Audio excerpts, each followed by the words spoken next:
Será que um cristão reconheceria de fato que um padre e os papas são ministros enviados por Deus para criar aquilo que ele chama de santo e sagrado e de inspirado por Deus?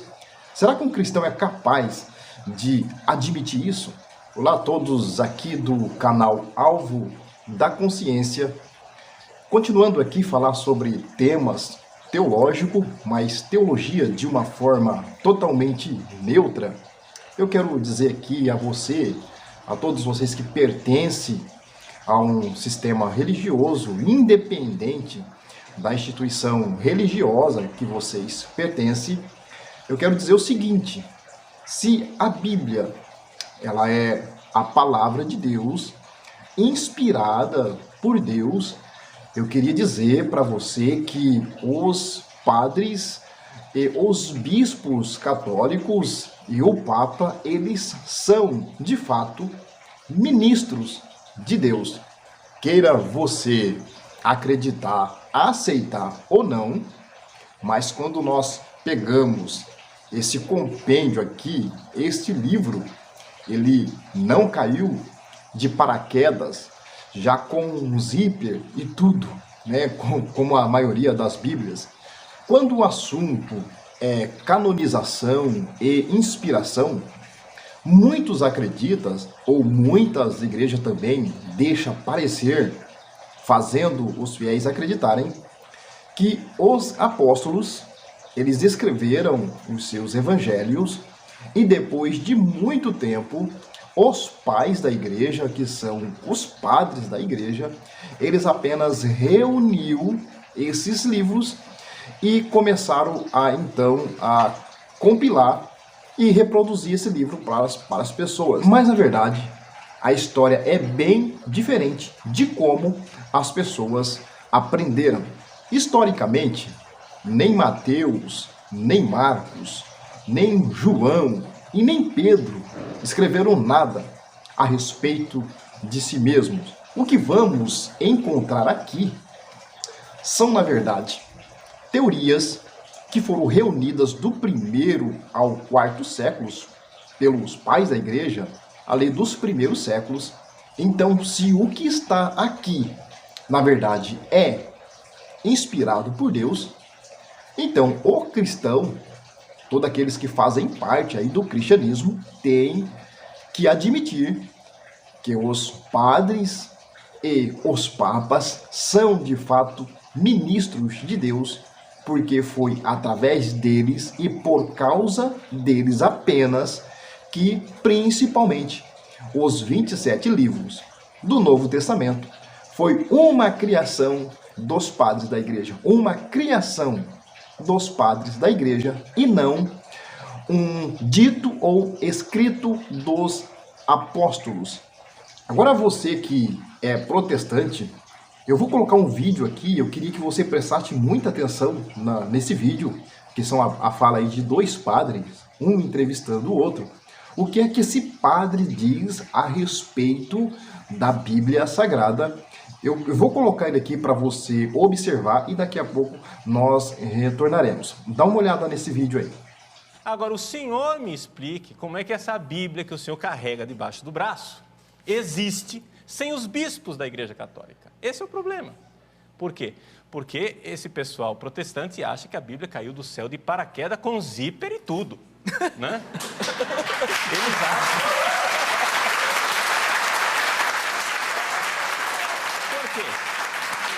Porque durante a Bíblia, hoje nós temos um volume bonitinho, né? Você que tem uma igreja que surgiu a partir da imprensa, é fácil carregar a Bíblia debaixo do braço, porque você nasceu quando já tinha imprensa. A Igreja Católica teve que viver durante 1.500 anos, onde a Bíblia não era um livrinho assim, era uma biblioteca imensa que ninguém podia ter em casa, porque tinha que ser copiada palavra por palavra. Não é? E nós sobrevivemos 1.500 anos, graças a Deus, à tradição, não é? Da palavra de Deus que foi transmitida.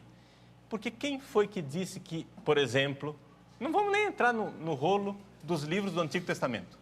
Vamos entrar nos 27 livros do Novo Testamento, que é igual na minha Bíblia e na sua, seu doutor protestante. nós temos 27 livros iguais. Esses 27 livros foram colocados ali magicamente? Vai estudar a história da igreja e entender que foram 3 séculos de briga. 3 séculos de briga, porque os gnósticos, como bem lembra o senhor Dan Brown, no Código da Vinci, os gnósticos queriam colocar todo tipo de asneira dentro da Bíblia. Eles queriam colocar o Evangelho de Maria Madalena, o Evangelho de Tomé, o Evangelho de Lucas, tudo lá dentro da Bíblia. E a Igreja Católica disse não. Os apócrifos. Né? Os apócrifos.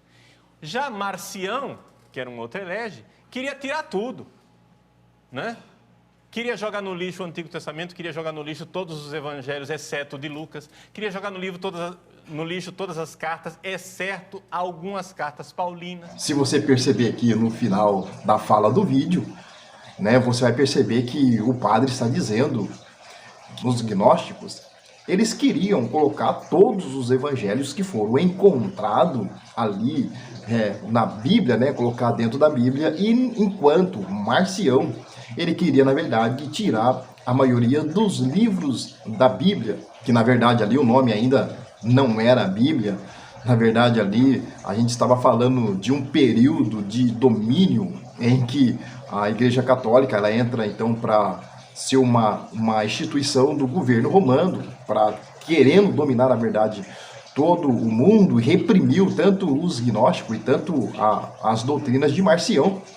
Tanto é que Marcião ele é considerado pelo catolicismo como o maior herege de toda a história, né? Mas, na verdade, a verdadeira história de Marcião, eu já tenho uma opinião totalmente diferente, porque quando Marcião, lá do 1º século, ele leu, e quando ele leu ali os escritos do Antigo Testamento, e algumas coisas que foi encontrado em grego do Novo Testamento, ele foi muito coerente naquilo que ele observou e naquilo que ele leu, e o catolicismo considerou ele como o maior herege da história. E depois eu quero fazer um vídeo aqui sobre a verdadeira história de Marcião, porque foi através de Marcião que teve essa ideia de se ter um cânon, de se ter uma coisa canonizada, como regra. Não foi do catolicismo, a ideia primeira inicial foi de Marcião, para que se tivesse alguns livros como verdadeiros, e não do catolicismo. E a partir daí, após Marcião, que o catolicismo adotou também essa ideia. Eu quero depois passar aqui um pouco sobre a história de Marcião, e eles resolveram a fazer uma Bíblia, que o nome, como eu disse, não era Bíblia ainda, era Códex, que o Códex era a junção de pergaminhos e papiros, tudo em um lugar só, que depois que veio a Bíblia impressa, que foi ainda anos, centenas de anos após aquela época. Então, se você analisar nos dias de hoje, um cristão, independente da instituição que ele pertence, independente, ele vai condenar toda e qualquer religião que fala sobre a divindade e não usam a Bíblia como fonte de verdade. Mas, na verdade, eles esquecem, ou não estudam, ou não pesquisam, que o livro que eles estudam não é um livro que foi feito pelo cristianismo, não foi um livro que foi desenvolvido pelos protestantes, que veio após Martim Lutero. Não, o livro que eles estudam, que eles pregam, é um livro que foi compilado e que foi feito justamente pelos padres da igreja. Então, se tem alguma coisa de inspirado aqui nessa canonização desses 66 livros, principalmente os 27 do Novo Testamento, eles devem a inspiração aos padres da igreja. Então, os padres da igreja são ministros. Será que um cristão reconheceria de fato que um padre e os papas são ministros enviados por Deus para criar aquilo que ele chama de santo e sagrado e de inspirado por Deus? Será que um cristão é capaz de admitir isso? Será que um cristão ele admitiria que a Igreja Católica ela é a mãe de todas as igrejas, sem exceção, viu? Sem exceção.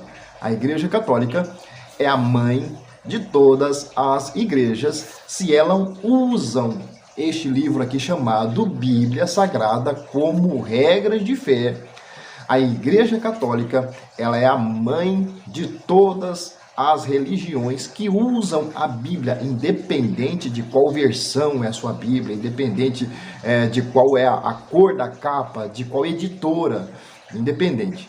Se você usa a Bíblia como regra de fé, você tem a Igreja Católica como mãe e os padres católicos como inspirados e ministros de Deus, porque foram por causa deles, através da ideia deles, que esse livro ele veio parar nas suas mãos. Eu sei que muitos podem dizer, não, a minha igreja não, a minha igreja é diferente. A minha igreja, ela foi uma igreja que foi criada no ano tal, e ali o Espírito Santo mostrou e revelou, e usa aqui a Bíblia como regra de fé. Então, a Igreja Católica é mãe também da sua igreja, não importa a instituição religiosa que você professa, não importa, usou a Bíblia, o Novo Testamento, os 27 do Novo Testamento, como regra de fé e verdade, inspirado por Deus. Eu posso lhe afirmar que essa igreja também é filha da igreja mãe, que chama o catolicismo romano.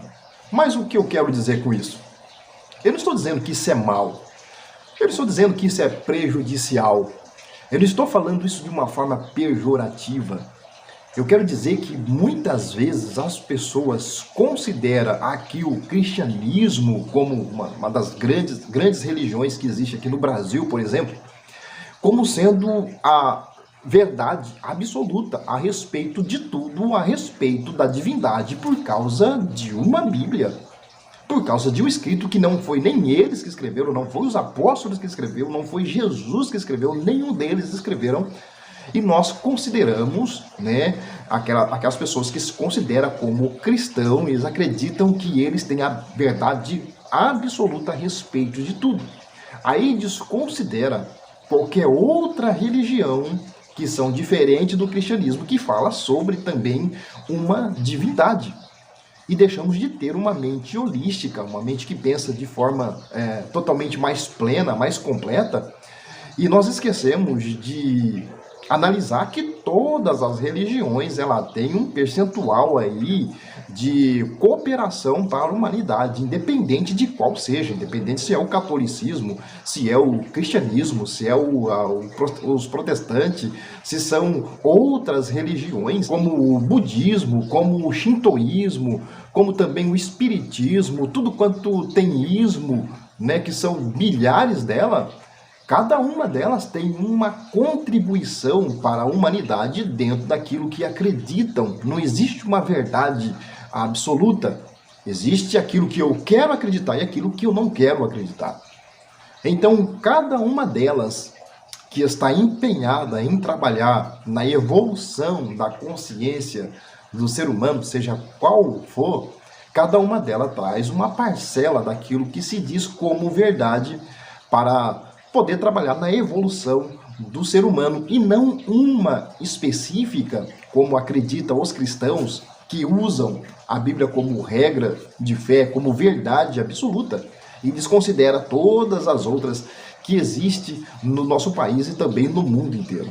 Então, se você observar na história, a maioria das guerras, de mortes, de assassinatos, por causa de intolerância, ela veio exatamente por causa de uma verdade absoluta.